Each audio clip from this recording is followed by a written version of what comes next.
Me rastin e shënimit të javës europiane të imunizimit, Shtëpia e Shëndetit organizoi aktivitet ndërgjegjësues në sheshin e qytetit të Gostivarit.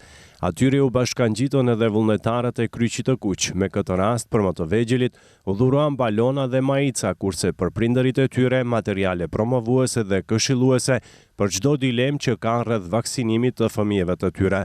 Sipas raportit të përgatitur nga reparti i imunizimit pranë Shtëpisë së Shëndetit, gjatë kësaj jave janë vaksinuar 45 fëmijë kundër fruthit dhe shytave, si dhe 57 kundër difterisë, tetanosit dhe kollit të keq.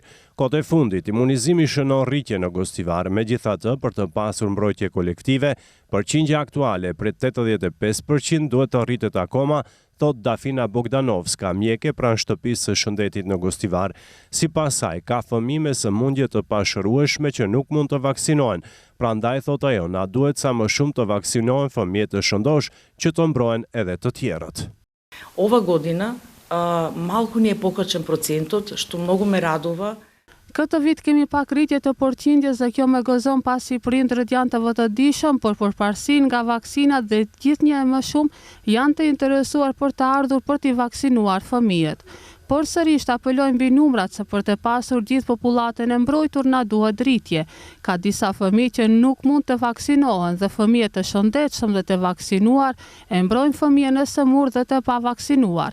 Ka fëmijë me sëmundje të pashërueshme dhe fëmijët rreth tyre të vaksinuar i mbron të pavaksinuarit apo fëmijët që nuk mund të vaksinohen.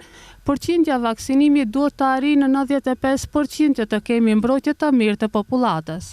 Gjatë javës së ardhshme, ekipet e Shtëpisë së Shëndetit planifikojnë të vizitojnë edhe shkollat fillore ku do të ofrojnë informacione mbi përfitimet e imunizimit me qëllim rritjen e vetëdijes dhe mbrojtjen e shëndetit të fëmijëve. Gjithashtu, nga mesi këtij muaji është planifikuar vizitë në Çerdhen Lule ku do të vazhdohet me aktivitetet informuese dhe promovuese në kuadër të javës së imunizimit.